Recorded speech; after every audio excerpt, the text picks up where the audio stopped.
in the recording. So we're making a lot of progress here, and basically for the semester, there is a final exam, which was a take-home exam, and I think we've got 6 or 7 more classes, so other than that, and the 5 discussion boards, we're forging ahead. I know it's been a lot of work, but you've all been doing well. You know, those of you coming to class and everything, which I'm sure those of you who are already on board are in that category. So basically, today I just wanted to start off with a few comments about the economy. Who knows what's going on in terms of monetary policy and secondarily the stock market, but also banks. Anyone want to take and try to answer that? I think we're looking for a market crash because there were some banks that lost a lot of money, like crazy amount of money. Okay, which, in like do you a know couple the name of the seconds. bank? There's one in particular that failed last week. I think it was SCP, something like Yeah, that. I'm not sure. SVP, Silicon Valley. SVP, there we go. Yeah. Yeah. So yeah, so it's a big deal. It's the 60th largest bank, and a lot of businesses in that region deposit in it. So the way the federal insurance is set up, the FDIC, or Federal Deposit Insurance Corporation, insures small depositors, but they don't insure deposits over 250,000, I think it is. So the businesses that were depositing there are gonna, probably gonna lose their deposits. Does anyone know why it failed? That's a tough question. You have to be following the news really a little bit. Syed, you have any opinion on that?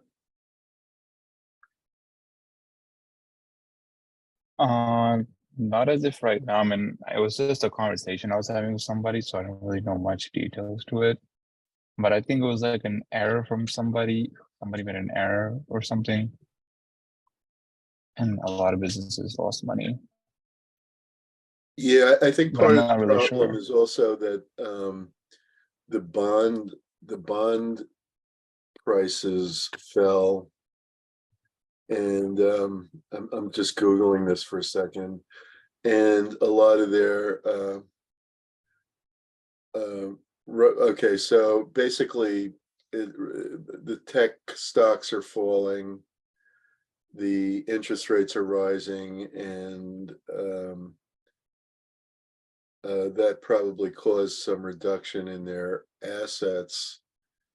So they were holding, what I understood is that they were holding a lot of bonds, and the bonds became less valuable. I'll have to verify this, but the bonds became less valuable because of rising interest rates.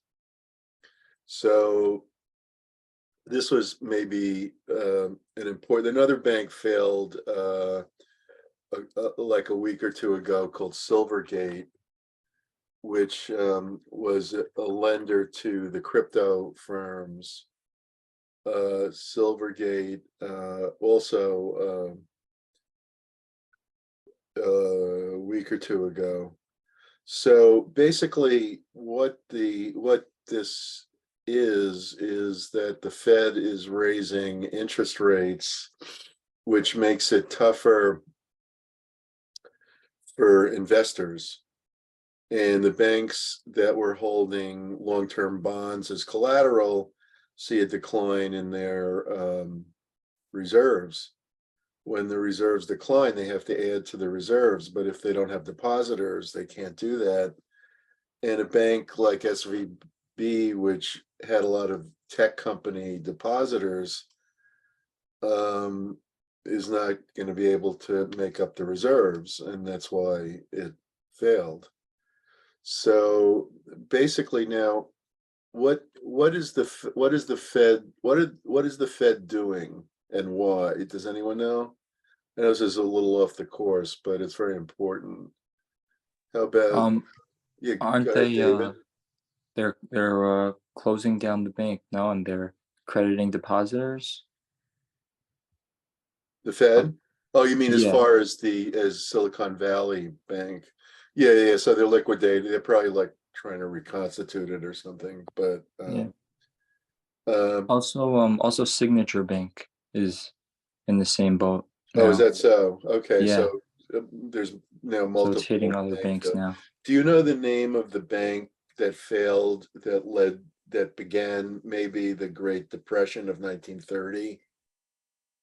No, I'm not sure. Yeah, it was the Bank of the United States, and it was based in New York. It was a New York City bank, and the Fed at that time refused to protect it, and that failure led to a string of banking failures, which probably was the real reason for the depression, more so than the falling stock market.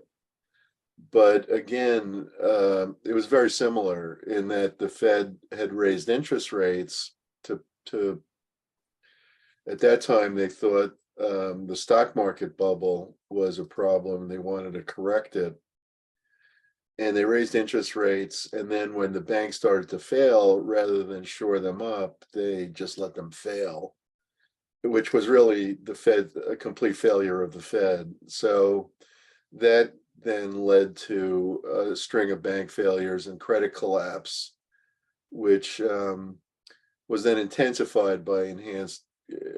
In other words, what they did was they essentially raised labor costs at the same time that they allowed the banks to fail. So it took like time. They then did the right thing. They expanded the money supply back then, and there was beginnings of a recovery. But in 37, I think it was, the head of the Fed at that time, Mariner Eccles, thought that that inflation was getting bad again, or that the markets were getting too frothy, and he tightened again, and that caused a second round of depression. So the depression lasted a very long time, and it wasn't until the wages were suppressed during World War II because of wage and price controls that the economy came back. Now, I don't think this is going to be that bad, uh, but it could signal the beginning of a recession. That's quite possible. I'm not saying I know this, but it's quite possible that it'll happen. So this has serious effects on everybody. As far as the markets, usually depressions or recessions are not good for financial markets, and it's also true that the job market is probably not going to be that great if this continues.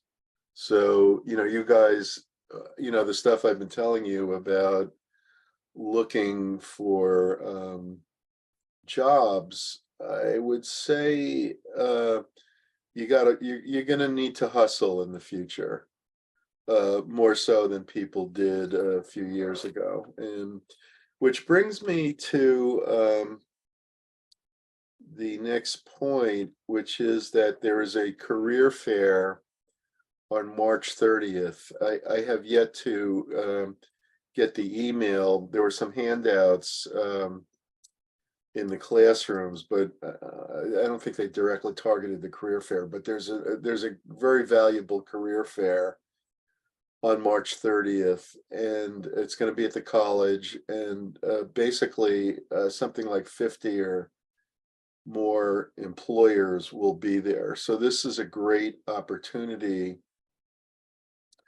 to meet employers in the field that you might want to work in. So I would take that very seriously and consider attending. So that said, I will take attendance. If you're here, please let me know. Professor, could I ask you a question real quick? Yeah, sure. So would you suggest pulling out money from the stock market, considering what's happening with the banks and Well, economy? it depends, a lot depends on what your perspective is and how confident you are of your ability to get back in. Um, I would say that if you've got all your money in the markets, probably you should moderate that. And I would especially say that if you're in like tech stocks, um, that they're probably going to fall some more. So I don't think we've seen the bottom yet. If you're in like conservative stuff, or stuff like the oil sector, where those stocks and natural resources like stuff like lithium and mining and things like that, those things will probably be okay. I'm just thinking that because oil prices might shoot up again, and if they do, then the oil companies might do well. But otherwise, and please don't take this as investment advice because I am clueless. But basically, I would say if you're totally invested in stuff like tech, I would lighten up on it. Diversify your portfolio a little and maybe have some cash, depending on how big your portfolio is, and also how big your time horizon is. I would say if you're thinking of investing for till you retire, so, I guess you're probably like 20 or 22 or whatever, so you're talking 40, 50 years horizon. It may not matter, in that case, you might, if you don't mind writing out a 10-year, bad patch, it doesn't really matter. So like people like Charlie Munger, he says he has one stock, um, um, that discount store, I always forget the name of it. Discount store that competes with Sam's Club. And he has that Costco. He has Costco. He has Berkshire Hathaway, which is a great company, and it'll probably do fine during this period. And some real estate, and that's it. That's all he's got. And he said he holds it long term for his whole life. And a lot of people think that way. It's not wrong. Timing the markets is difficult because if you try to outsmart the markets, you might find there's a saying that I forget who said it. It may have been Keynes, that the market can afford to be irrational for a longer time than you can afford to be right. Okay, so in other words, if you try to time the market, you're going to find that it does a lot of crazy stuff, and betting against or betting against what markets do is usually very dangerous. So I would say if you have some confidence of your ability to time the market, so you want to experiment with it and start to learn, maybe take a little money out and see if you can figure out when to get back in. Uh, Otherwise, I would it depends on what you're in also. If you're purely in like these high risk tech stocks, like, that everybody's always talking about, the FANG stocks from a few years ago, like Amazon and Apple and all that stuff, or even more risky stocks. I would broaden, it depends on how broad your portfolio is, and think about maybe adding some conservative things that are less volatile, such as Berkshire Hathaway, which is a very good company, and each share is expensive. I don't know what they run. I'm not in it. I don't have it, but my wife does actually, and it's incredibly well run. So obviously you're not going to buy an A share, which currently run 456,000 a piece. The B shares, uh, uh, the B shares now are running 300 a piece. So those you can afford, and and if you look at the graph of Berkshire Hathaway stock, it's truly an amazing story. And this was all done by Buffett, buying cheap stocks. Basically that's what he was good at. So that kind of thing. Like these low valued stocks are sometimes a good bet during the depression, during a downturn. I'm not saying there's going to be a depression. Don't let me scare you, but it could well be that the economy continues on a perilous path for a few years. A lot depends on what happens to inflation. I was talking with another student in my 3200 class yesterday, and he said to me he thought he was talking to his father about it also, and they were thinking that Powell would like chicken out before the election. That's something I've thought too. I mean, that's not, no one knows, but that's not improbable. But what could also happen, I mean, Powell was brought before Congress last week, and they chewed him out, and the Democrats mostly chewed him out, and he's causing unemployment and so on. The thing is, it's not realistic, because what are you going to do about inflation? I mean, people are going to the store, and like a package of hamburgers like gone up 30% from last year or whatever. So like, people are not able to afford. Somebody on a pension, like they find they can't have dinner the way they used to, and stuff like that. Back in the 70s, there were a lot of stories about retirees eating cat food. And at that time, the property taxes in California were indexed to inflation, but the people's pensions weren't, the retirees.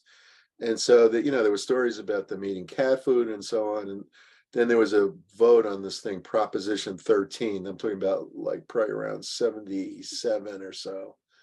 And it passed. So it legalized indexing of the property taxes. And there was the beginnings of some social unrest and so on. So you can't just allow inflation. If you're going to allow inflation to run amok, basically we're going to be Argentina. That's what happened to Argentina. That back in the 20s, in the 100 years ago, 1920s, Argentina was one of the 7 richest countries in the world, and they have the natural resources, they have the land, there's no reason why they couldn't be equal to the United States in terms of per capita GDP. And then there was an influx of population, I've been told by an Argentinian who explained it to me. And he said that there was an influx of people from Italy back in the 30s, and they were all indoctrinated in the fascist ideology, and they favored big government. And the next thing you know is the Perón and big government, and they've had, hyperinflation on and off for decades now, at this unstable big government, and then no one takes them seriously. It's not a place people think of when you think of like an affluent country. In contrast, like Chile, went the opposite route. They adopted a free market economy, and they were criticized. And it's true that Pinochet was, probably a criminal, but he did some good in that he got Milton Friedman to go down there, and the left criticized Milton Friedman for going down there and helping them shape their economy. And this was 40, 50 years ago, and the fact is it's now the healthiest economy in Latin America now is Chile's, because they adopted these Friedmanite reforms. In contrast, Venezuela, which, like Argentina, should be one of the wealthiest countries in the world. It's got a great oil endowment, but instead they've managed it into the ground, and they elected what's that guy's name? The socialist guy.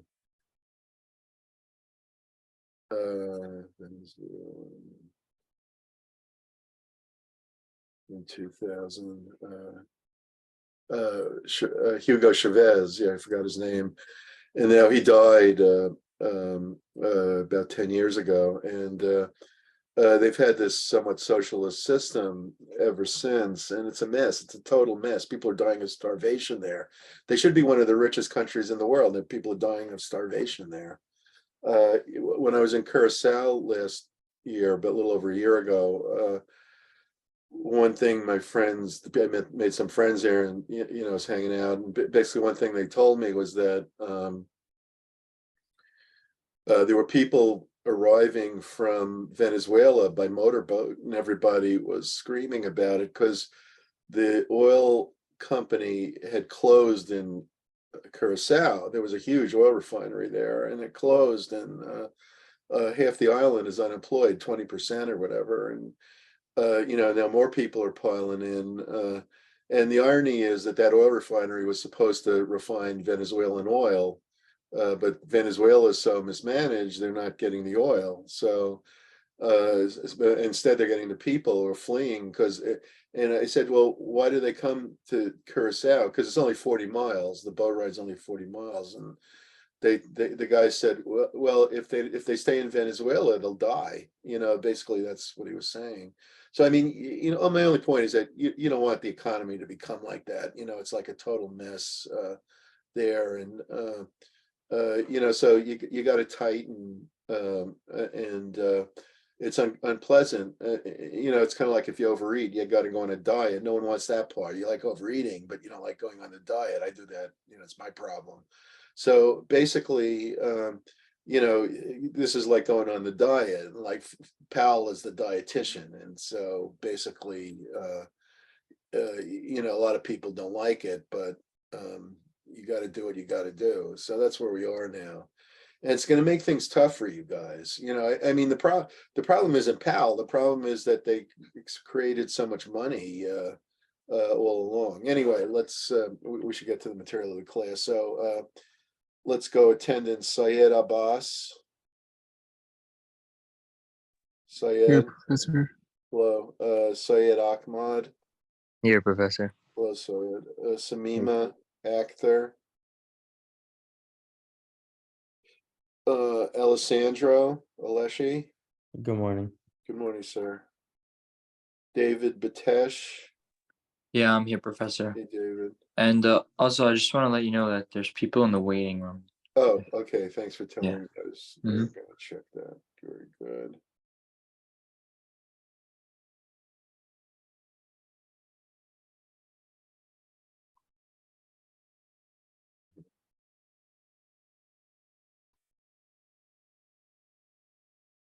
Okay. All right. Anam Bahati. Hi, Professor. Hey, Anam. Melissa Calixto. Melissa. Winston Chan, Bin Chen, Bin, Kai Chen. Here. Hello. Jirui Deng. Good morning. Good morning. Ji. Farhan Aram. Farhan.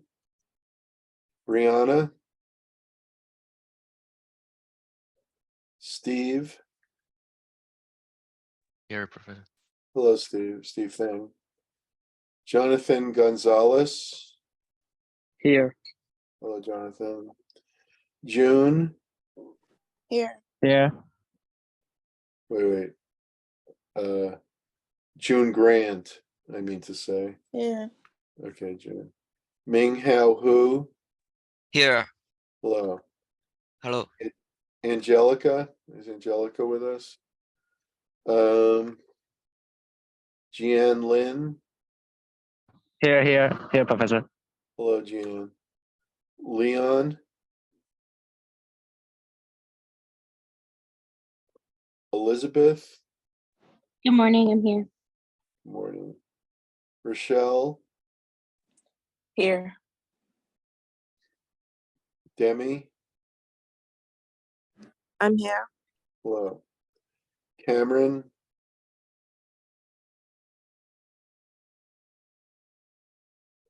Nicholas. Here. Aquino Olivier.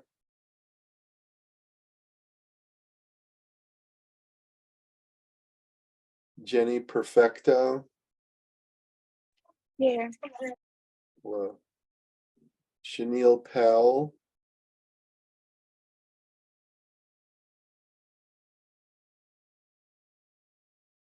Anna Siddiqui. Good morning, Professor. Good morning. Wyinjin Turabov. Here. Hello, sir.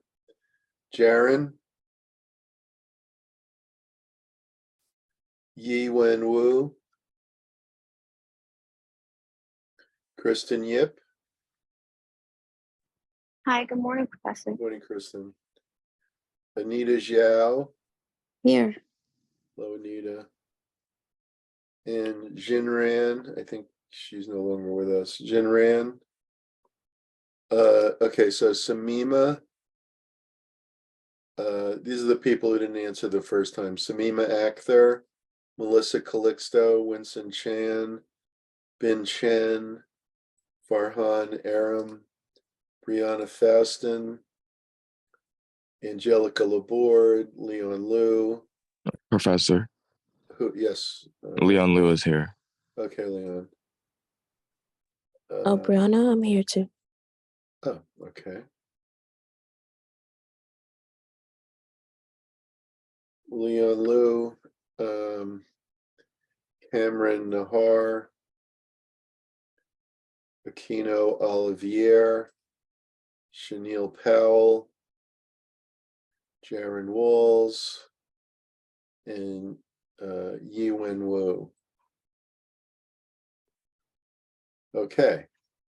All right. So today I thought we would start by talking about the movie. And we had started last time. Your discussion boards were good. I had no complaint there. So basically, let's go over the stuff we talked about. And so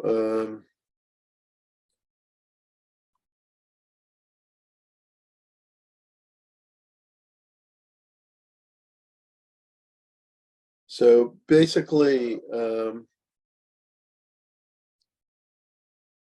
all right, so who wants to take a crack at the question of a fundamental attribution error in the movie? Where did you see it?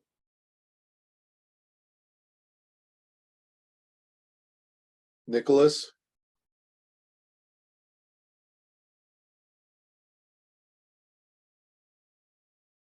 Nicholas? Oh, Yeah.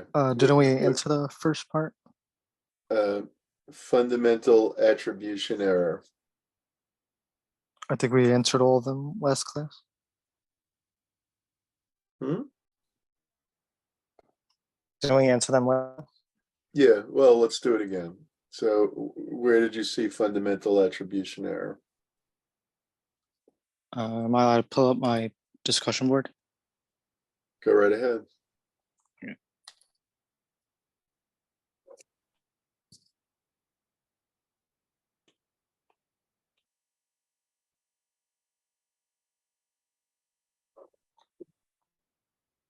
While he's doing that, how about who can define what selective perception is? Demi?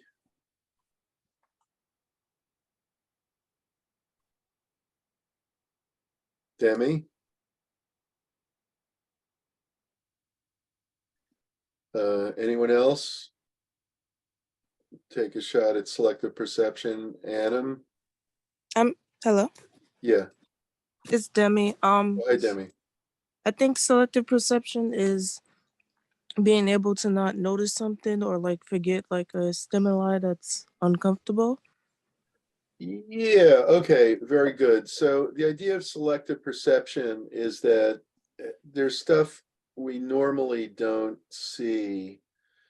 And even if we're interested in seeing it, it's not necessarily that we choose it. It's just our perceptual faculty is limited to a large degree.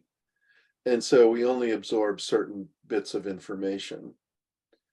And for instance, if you look at your computer screen, you might be looking at the Zoom thing and you don't see the little icons above it or the screensaver or some other thing that might be there. So it's natural for us to perceive a subset of what's actually there. And this has a lot of ramifications for business. Especially because like a lot of business problems are difficult to resolve and require a great deal of creativity. And to be creative, sometimes you're held back because you don't have that little bit of information that you never thought of. It's kind of like in the movie, I think I was talking about the movie about the theoretical physicists, and also they're both empirical and theoretical physicists. I think it's called The Edge of Everything, and I saw it on Netflix a few weeks ago or so. And one of the interesting things, they were kind of showing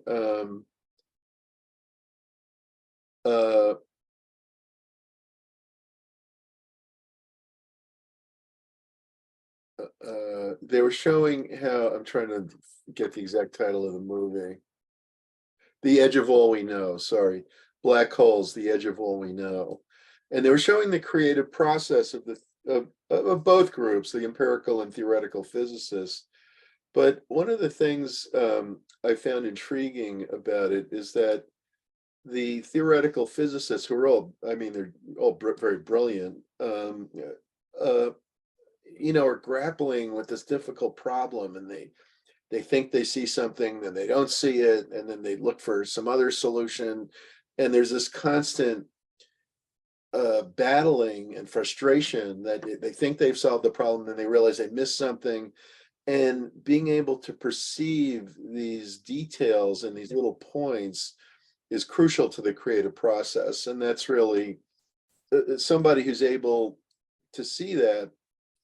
Like if you're able to figure out what is going to happen in the markets, like somebody who, at the point of COVID said, wait a second, there's going to be a crash, and they sold in January 2020.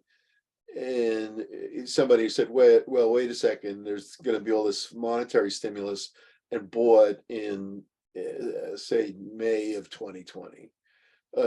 So basically, if you're able to see these things, now, of course, most people can.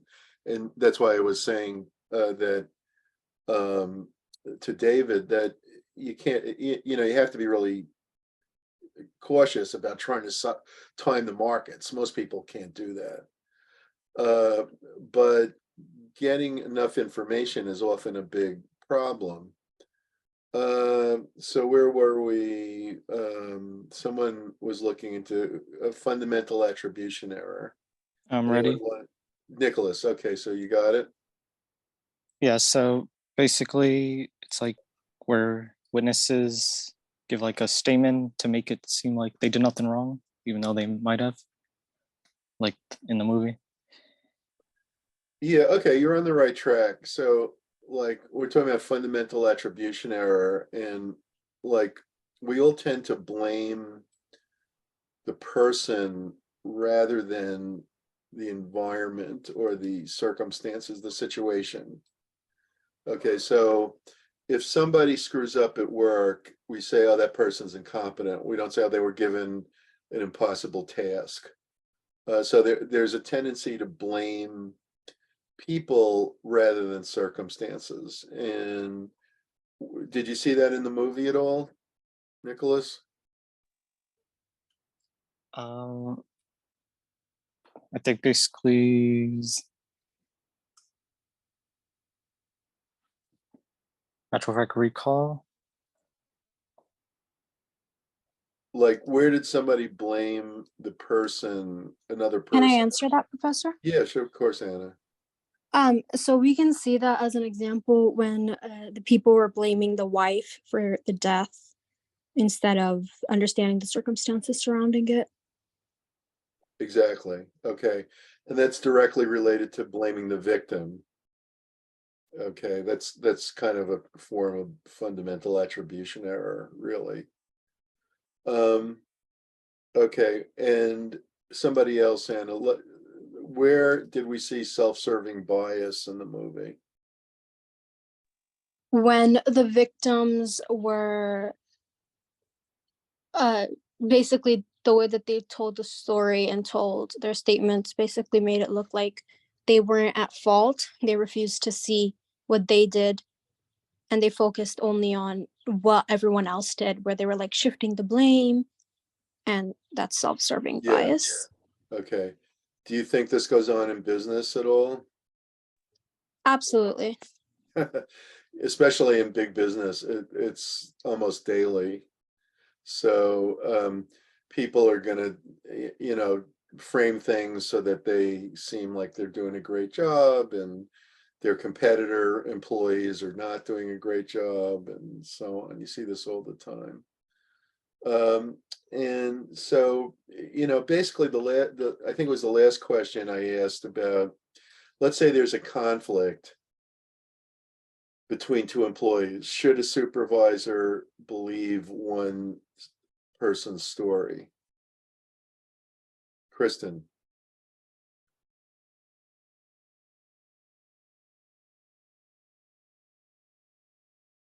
Kristen?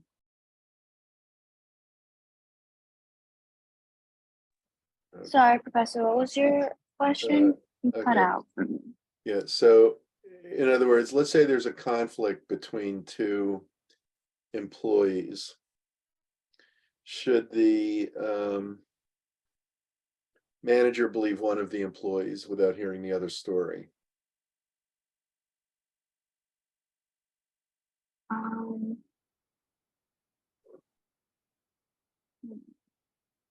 no, because um, people tend to remember things in a different perspective. Yeah, so everybody's got biases. Basically. Everybody's Yeah, gonna, you know, and they it's, tend to like agree with their own story yeah. more than And they'll see themselves what are in a the positive biases light. we were just talking about that, you know, are Self-serving, right? self-serving bias and also selective perception? Mhm. We're going to tend to see the information that's, you know, that makes us look good, and we're going to ignore the information that makes us look bad. Yeah. This is, you know, natural. So yeah, so basically I think this movie illustrates a lot of this these kinds of biases, and it's, you know, it's the classic statement of it. Okay, so let's move on. And we'll talk a little bit today about motivation. Your book gives a great discussion of motivation, and I think 12 o'clock high, the film, illustrates some of what your book is talking about. And of course, 12 o'clock high covers a lot of areas of management.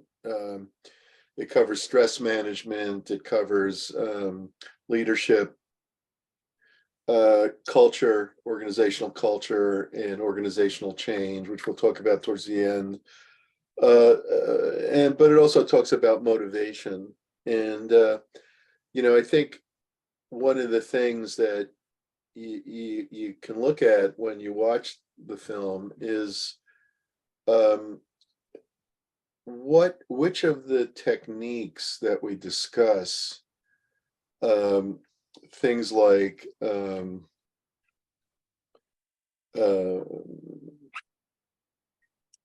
content theories, such as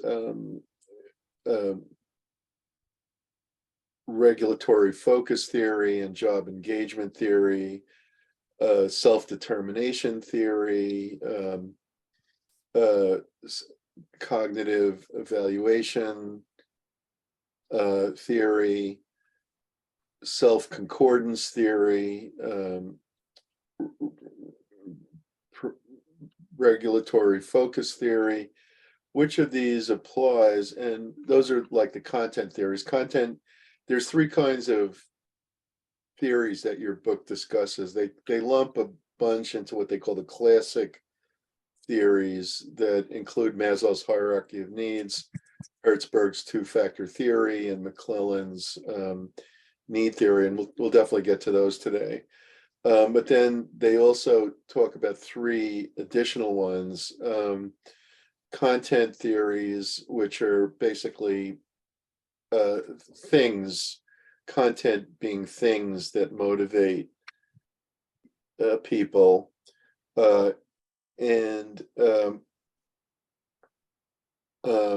context theories, that, in other words, the environment motivates people, and also process theories.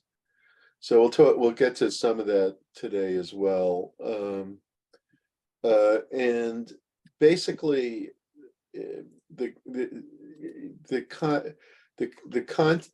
well, let's start with the classic theories. Probably the most famous motivation theory is Maslow's hierarchy of needs.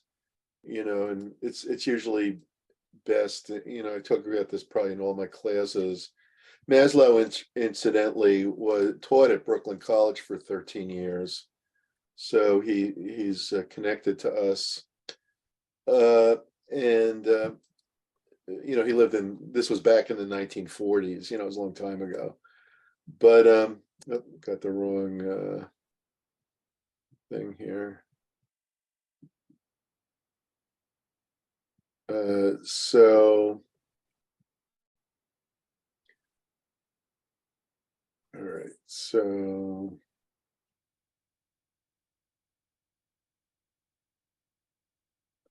draw. Okay, I guess it's draw. So basically, Maslow's hierarchy of needs is usually depicted as a triangle. I'm not doing this very well, but okay. So at the say, we'll start at the lowest level. Does anyone know?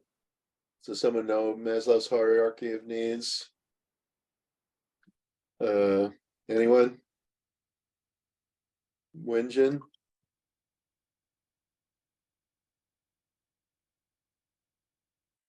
Wenjin? Do you know?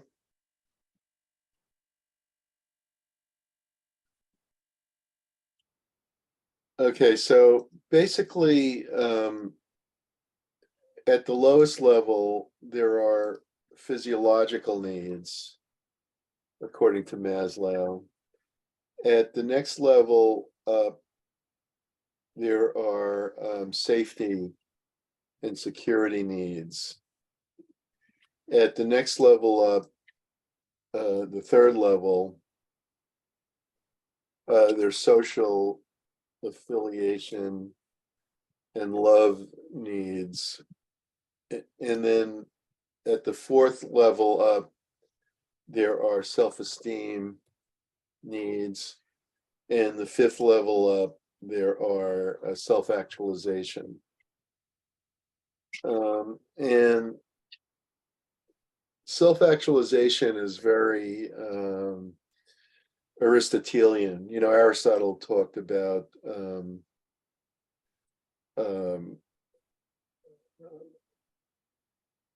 teleological causation, that in other words, the purpose of our existence is a cause of what we do.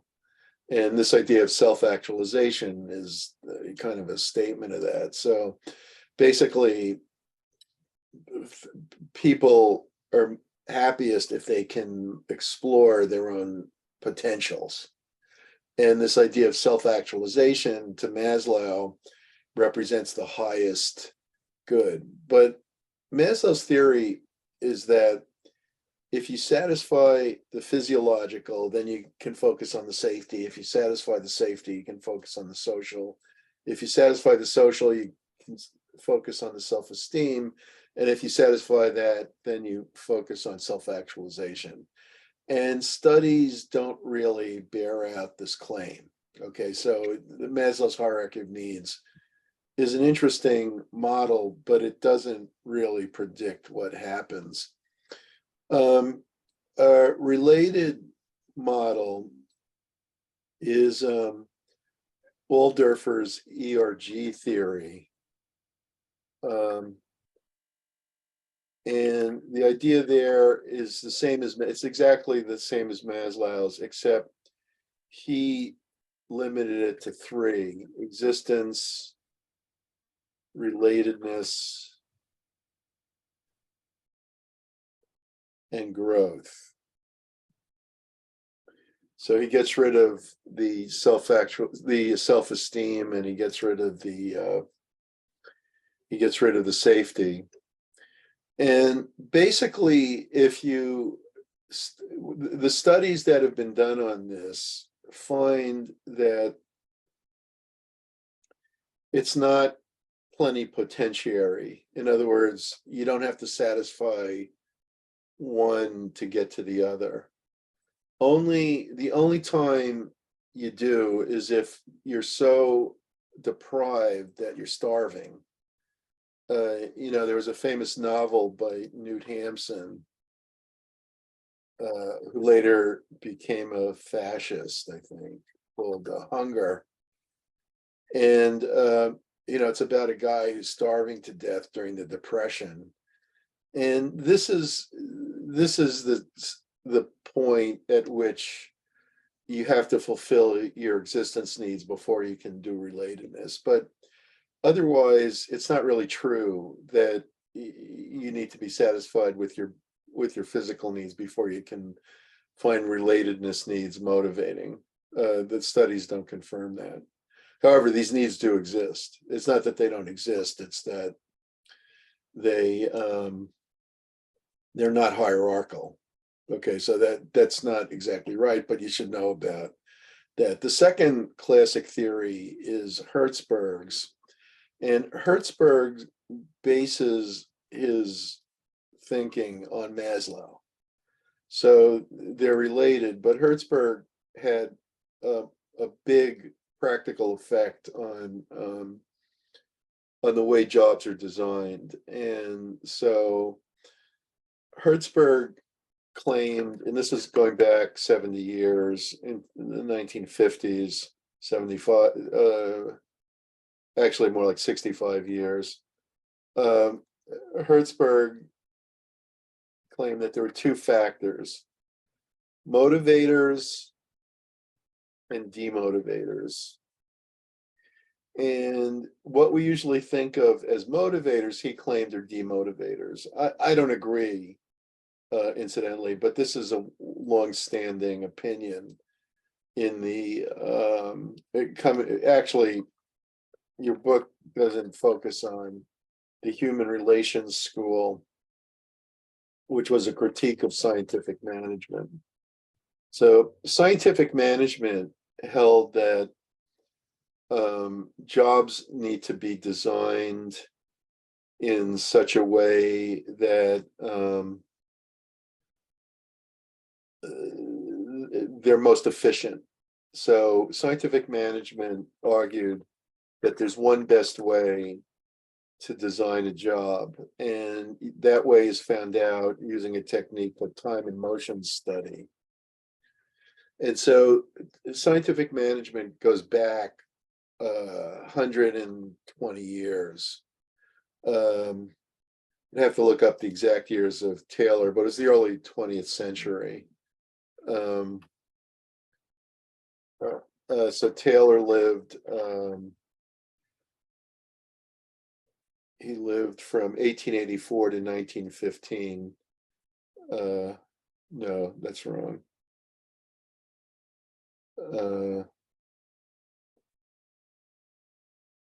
He was born in 1856 and he died in 1915. So he was only 59 when he died, and that was common in those days. But he so he did most of his work like in the late 19th century into the early 20th century, and he arguably had the biggest effect on management of anyone else. I don't think anyone is quite, in terms of like framing the problems and creating the categories. And basically, this idea of time and motion study was that you observe people doing the work using specific methods, and then you give them the alternative tools, and then you systematically test the type of motion or method with the type of tool. So an example he gives in testimony to the U.S. Senate, I believe it was that if you wanted to find the optimal way for somebody to shovel coal or shovel pig iron, whatever that is, you identify all the possible shoveling motions, and then you identify all the possible shovels, and then you study systematically the different motions combined with the different shovels until you find the one best way. You also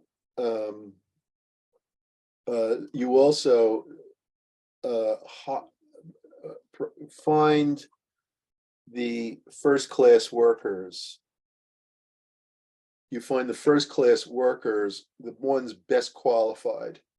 So you give them employment tests and you find the best qualified people, and then you train them using the technique that you identified with time and motion study. So in other words, you find the one best way to do the work, then you train everybody to do the work properly, and then you use incentives, which are called, which the kind of incentives he advocated were piece rates. Okay, piece rates is that you're paid a sum of money per unit. So if you have you produce 1 unit, you're paid $1. If you produce 5 units, you're paid $5. And so there would be a piece rate with a standard rate. And if employees produced above the standard rate, they would get a bonus.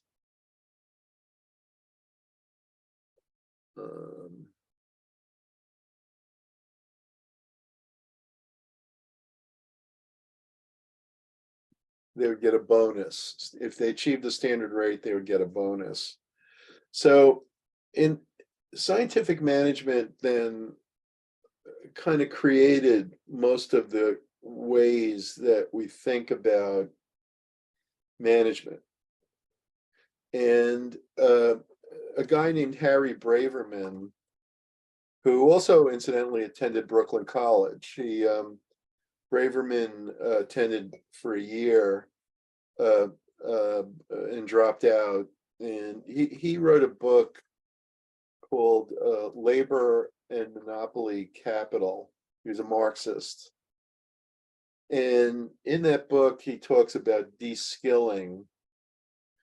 And basically that the main point of the main theory of management is scientific management, and that the other motivation theories are baloney, and that what managers do in American companies is they divide up the work into the simplest component, de-skill, make it as simple as possible, and then take away any craft authority from the worker. And this is exactly what Taylor meant to do. This he's right about that.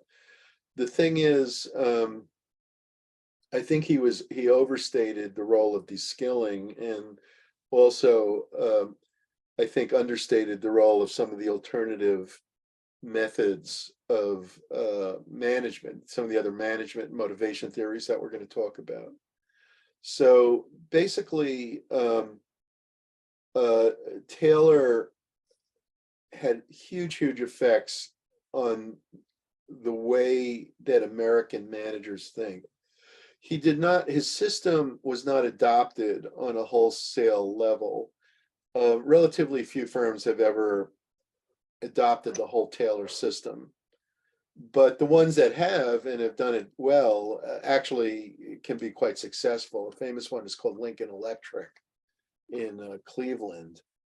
But the thing that Taylorism failed at was Taylor thought the fundamental issue was that there would be a mental revolution between labor and management, and that the two would work together, united by the quest for profit. And so an increasing bonus would lead to worker commitment, and increasing productivity rates would lead to employer commitment. But what he found in his actual work was that the management never really committed to paying the bonus, and it irritated them, even though the bonus was the result of enhanced productivity, so that the company was profiting more. And that leads incidentally to what economists call efficiency wages. The idea of efficiency wages is that you can pay more to somebody while they make more. So in other words, the more you pay them, the more they produce, and so the more profit the company makes, and which in turn lowers per unit cost. So in other words, what Taylorism does, it's an incredible insight. Higher wages lead to lower costs. And the reason is that if you pay someone 10% extra, but they produce 20% more, then you're actually reducing your labor costs by paying them more. And so this was an incredibly insightful idea, yet the companies never really wanted to play with it. And what Taylor says in his congressional testimony is that the employers would get annoyed that when they saw the workers getting paid above the standard rate, they would get a bonus and they would be paid more per unit above the standard rate, and the employers would get annoyed, and they would then raise the standard rate and basically screw the workers, and then the workers would retaliate by withholding their labor and not working as hard, so that they wouldn't reach the standard rate, so that it wouldn't, in other words, it wouldn't cause the management to then raise the standard rate. So they would withhold their labor and always work just below the standard rate. And so the system would often fail, not because the workers couldn't do it or because that the system didn't make sense, but because the management would get angry that the workers were making too much money. And this was in fact what happened at Lincoln Electric. I once had a student who actually worked there. So I was talking about this and he raised his hand. He said he worked there for a few weeks and he said he couldn't do it. He said that the pace of labor was so fast that he just couldn't keep up with it. And the thing is, there are people who can, and when they get through the training process and are working at that level, they can make easily well into the six figures in today's money. So basically, scientific management. Now you might say, well, this is all old stuff. What does it really mean to me? And so on. And basically, scientific management is what you live with whenever you go to school. I mean, it's the whole back in the 1930s. I think it was one of the followers of Taylor. I'm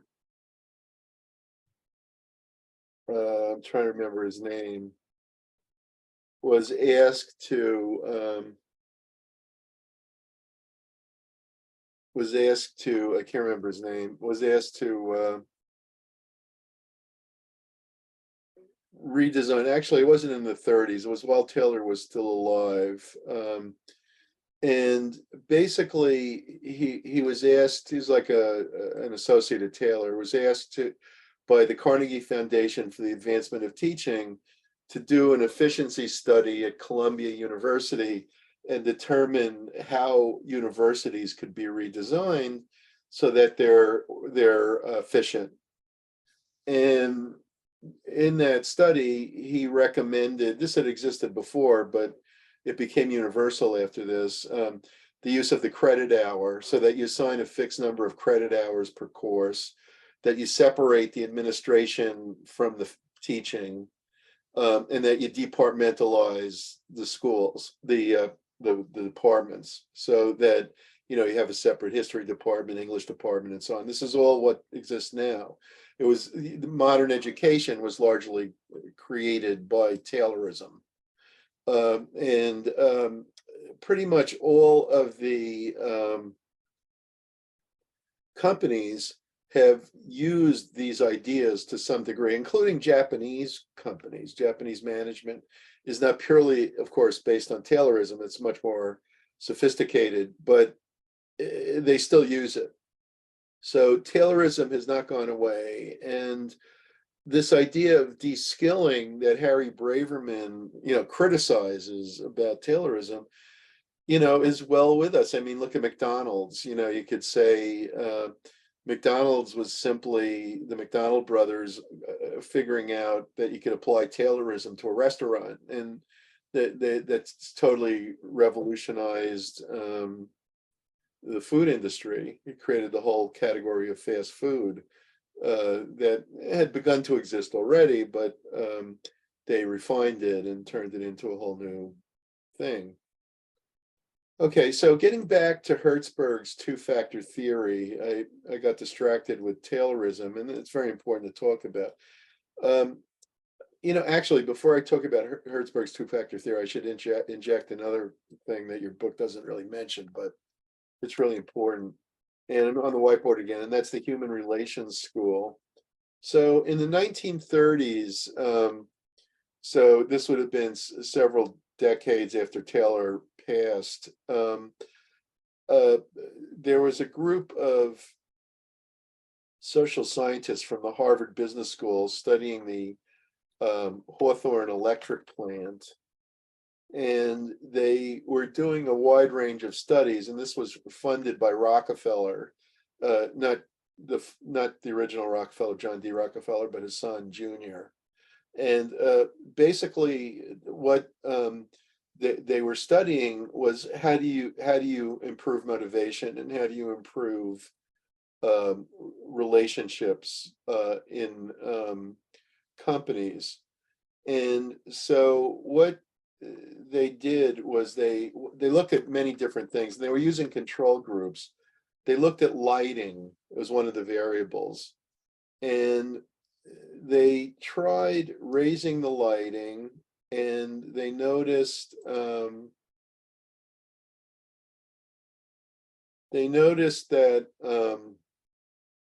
as the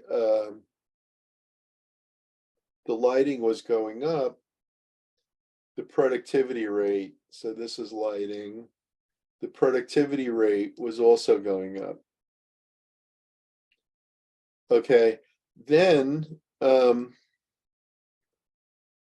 what they did was to check, they started to reduce the lighting, and instead of the productivity going down, it continued to go up.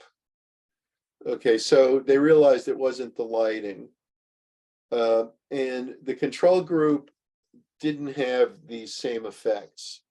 Okay, so it was something they were doing to the experimental group other than the lighting.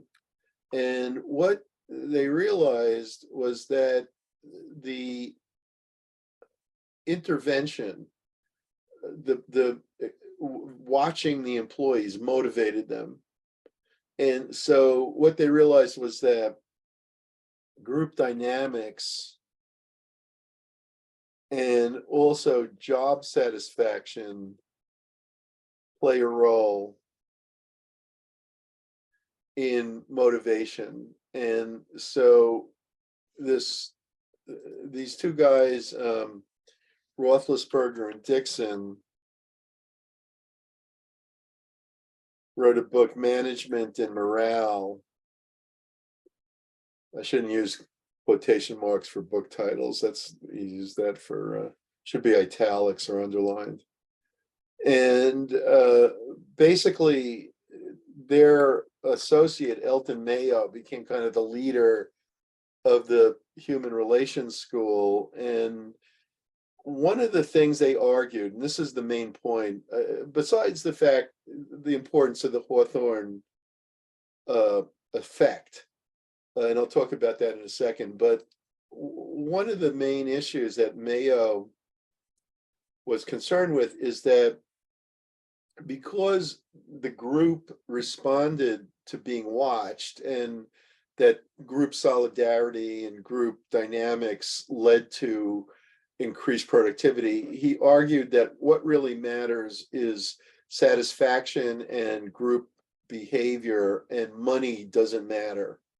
Okay, so the human relations school they rejected Taylor, that in other words, you should try to make employees happy.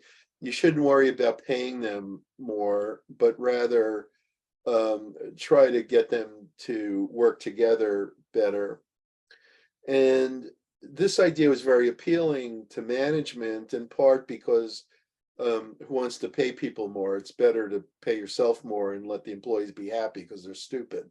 So basically, I'm not saying that's what the human relations school said, but that, to me, that's what it says. So basically, the human relations school was like an attack on Taylorism, but also an attack on the idea that you use money to motivate. And we'll talk about this again when we discuss the modern theories of motivation, especially stuff like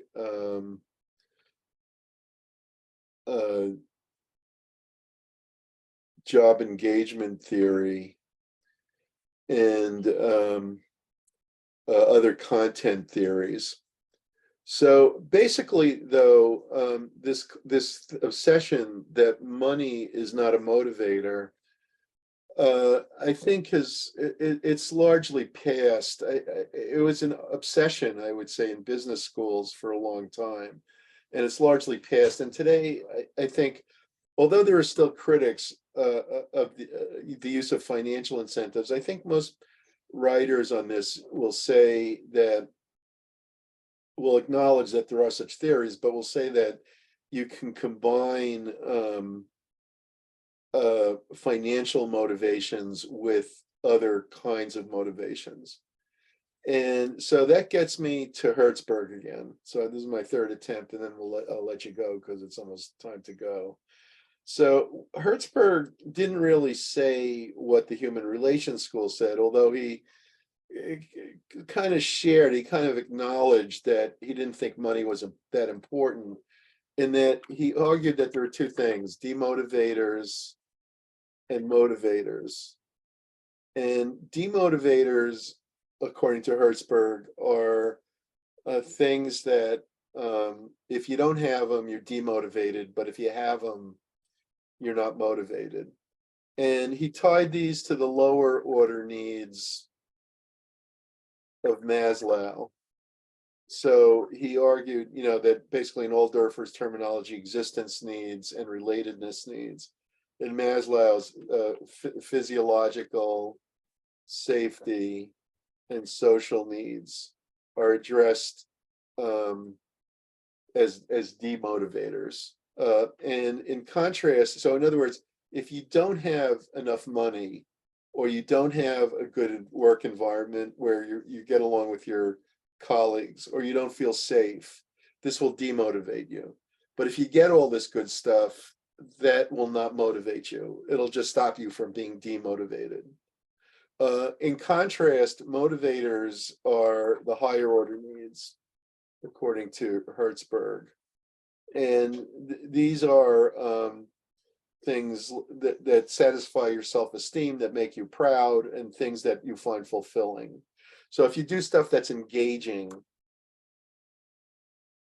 and we'll talk about engagement theory next time, if you do things that are engaging, if you do things that are intrinsically motivating, then you're going to be motivated. So basically, if you're paid adequately, he called those hygiene factors. It's like if you're in a hospital, you're not going to cure the patient by having a clean operating room, but if you don't have a clean operating room, you're going to make them sick. So these demotivators are also hygiene factors, and motivators are like the things that actually do motivate people, and they will stimulate motivation, and these are the higher order needs, things like engagement. And whether you find it, your work self-actualizing and interesting. Now, that said, I think, I'll just conclude with one last point about job search. According to Hertzberg, if you do work that you find fulfilling, then you're going to be much more highly motivated. So it seems that, if there's any truth at all to what he's saying, in his article, he wrote a famous article in the Harvard Business Review in the 1950s called "One More Time, How Do You Motivate Employees?" And in it, he refers to the jackass school of management. And the jackass school of management is that you motivate employees like a jackass. You give them incentives, the carrot, or you give them punishments, the stick. And he disagrees with that either of those are necessary, that you don't need financial incentives. You don't need to treat employees well and have them satisfied the way the Human Relations School said, but rather you structure work so that it's challenging and interesting. And we'll talk a little bit more about the job characteristics model, which is a updated version from later of Hertzberg's, basically the 1960s. Job characteristics model is a little later and a little bit more testable than Hertzberg's model. I'm not a fan of Hertzberg because I don't really feel like he specifies what level of pay will lead to dissatisfaction. And so I think it's not really clear as to what he's really saying, but I'll talk more about that next time. Have a nice Monday and Tuesday, and I will see you on Wednesday. If you have any questions, please let me know. Professor, Yes. I think I'm missing the attendant. Oh, who is this? Bing Chen. Okay. Gotcha. Okay, anybody else? Okay, see you on Wednesday.